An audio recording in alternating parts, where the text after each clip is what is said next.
2017 से 2022 तक यूपी की राजनीति में बहुत कुछ बदल गया। न सिर्फ चुनावी समीकरण बदले, बल्कि सत्ता पक्ष और विपक्ष का संबंध भी बदल गया। अब दोनों के बीच 36 का आंकड़ा दिख रहा है। सामान्य शिष्टाचार भी नहीं दिखता। ये जो तस्वीर आपके टेलीविजन स्क्रीन पर है, ये 2017 की तस्वीर आप देख सकते हैं। शपथ ग्रहण की तस्वीर है, जब मुख्यमंत्री योगी आदित्यनाथ का शपथ ग्रहण हुआ था। प्रधानमंत्री नरेंद्र मोदी और नेताजी यानी मुलायम सिंह यादव किस तरह से मिले। नेताजी ने नरेंद्र मोदी, प्रधानमंत्री नरेंद्र मोदी के कान में कुछ कहा, फिर अखिलेश यादव को हाथ पकड़कर लेकर आए और तीनों देखिए किस तरह से, अमित शाह भी पीछे खड़े हैं, तीनों मुस्कुरा रहे हैं, खिलखिला रहे हैं। और 17 के चुनावों की अगर बात भी करें तो उस लंबी जुबानी जंग के बाद जब शपथ ग्रहण हुआ, बीजेपी की सरकार बन गई, जब ये तस्वीर सामने आई तो बड़ा सुखद एहसास दिलाने वाली तस्वीर थी कि ठीक है, राजनीति में विचारधारा अपनी जगह है, लेकिन जब बात ऐसे मंच की आती है तब राजनीति इस तरह की नहीं होनी चाहिए। इस बात का भी जिक्र हुआ। ये तस्वीर 2017 की है और आज की तस्वीर 2022 की। मंच भी वैसा ही था, मंच उससे भी बड़ा भव्य था, लेकिन उस मंच पर विपक्ष का कोई नेता नहीं था, जबकि अखिलेश यादव और मायावती दोनों को निमंत्रण दिया था भारतीय जनता पार्टी की तरफ से। यूं कहें कि योगी आदित्यनाथ की तरफ से, क्योंकि राज्यपाल निमंत्रण देती है शपथ ग्रहण में शामिल होने के लिए, तो वहां से निमंत्रण जरूर गया था।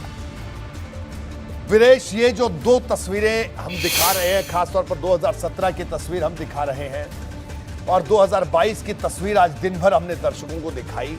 क्या ये कहा जाए कि अब आने वाले दिनों में जो राजनीतिक कड़वाहट है वो और ज्यादा देखने को मिलेगी? क्योंकि अमूमन शपथ ग्रहण में आना एक सेरेमोनियल जेस्चर होता है, जिसे कहा जाए कि एक सांकेतिक जेस्चर है कि आपको बुलाया, आप बैठे, क्योंकि वहां पर ना तो कोई भाषणबाजी होती है, ना किसी पार्टी का नाम लिया जाता है, ना तो कोई चुना हुआ मुख्यमंत्री अपने आगे के भविष्य की योजनाएं बताता है। वो तो एक सेरेमनी है, एक कार्यक्रम है, उसमें आया जाता है, शपथ ग्रहण होती है, मिलना मिलाना होता है और वो कार्यक्रम खत्म हो जाता है। लेकिन उसके बावजूद विपक्ष के नेताओं का नहीं आना, ये भविष्य की किस तरह की राजनीति की तरफ संकेत दे रहा है? वीरेश, खासतौर पर अखिलेश यादव का नहीं आना। देखिए, लोकतंत्र के इसी खूबसूरती की बात हम कर रहे थे और उसी तस्वीर को मैं बयां कर रहा था कि उस समय नेताजी थे, अखिलेश यादव थे, मुलायम सिंह यादव ने। अब सुनील बंसल जी एक वाकया बताते हैं कि दर्शकों को भी अच्छा लगेगा। सुनील बंसल जी के बारे में मुलायम सिंह यादव ने 2017 में सुन रखा था। 2014-13 में आ चुके थे सुनील बंसल सह प्रभारी के रूप में और उसके बाद से उन्होंने काम शुरू किया। तो 14 में जो भारतीय जनता पार्टी को विजय पताका मिली, उसके बाद 2017 में मिली, तो मुलायम सिंह यादव ने सुन रखा था कि सुनील बंसल कौन है, बहुत ज़्यादा बढ़िया से रणनीति बनाते हैं। 2017 में बैकबोन थे पार्टी को सफलता दिलाने में।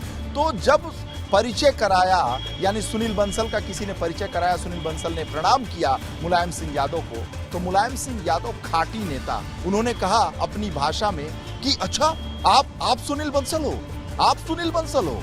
जैसे वो मुलायम सिंह यादव ने दाद दिया सुनील बंसल को कि अच्छा यही वो शख्स है जो बैकबोन है पार्टी का। उन्होंने कहा अच्छा तुम ही सुनील बंसल हो, आप ही सुनील बंसल हो, और सुनील बंसल का हाथ पकड़कर अखिलेश यादव से मुलाकात करवाई और कहा अखिलेश ये सुनील बंसल है, सुनील बंसल है। ये बात कह के भावुक हो जाते हैं सुनील बंसल, बताते हैं कि मुलायम सिंह यादव, यानी हम बात कर रहे हैं, आप बात कर रहे हैं उस शिष्टाचार की, उस बड़े हृदय की, उस विशालता की, उस प्रजातंत्र की खूबसूरती की, इसी बात को तो आप बयां कर रहे हैं संपादक जी। और क्या कह रहे हैं? कह रहे हैं कि क्या खत्म हो गया है? देखिए, खत्म तो कुछ भी नहीं होता है, लेकिन कड़वाहट इतनी हो गई है जो नहीं होना चाहिए। शिष्टाचार होना चाहिए, कम से कम कोई तो आया होता। पूरा मंच सुना था, नीतीश कुमार आए थे, एनडीए के साथी हैं इसलिए आए थे, लेकिन बुलाया सबको गया था। ये परंपरा रही है, विपक्ष भी सबको बुलाता है। बिल्कुल वीरेश, यानी कुल मिलाकर ये बात चुभने वाली थी जिसका जिक्र आप कर रहे हैं, और बिल्कुल ये चुभने वाली बात थी जिसका जिक्र आपने भी किया, सब दर्शकों ने भी देखा। लेकिन ये तस्वीर 2017 की है, जो तस्वीर हम लगातार अपने दर्शकों को दिखा रहे हैं, और इस वक्त जो तस्वीर चल रही है वो 2022 की। वीरेश, आपका बहुत बहुत शुक्रिया इस पूरी चर्चा में शामिल होने के लिए। सरोज आपका शुक्रिया, नितिन आपका भी शुक्रिया। तो बहरहाल ऐतिहासिक शपथ ग्रहण समारोह आज उत्तर प्रदेश में देखने को मिला। और दूसरी बात, एक बात जो सबको चुभी वो ये कि विपक्ष का कोई नेता शपथ ग्रहण में नहीं आया, क्योंकि अमूमन ऐसा उत्तर प्रदेश के, हमारे प्रदेश की सियासत में देखने को नहीं मिलता।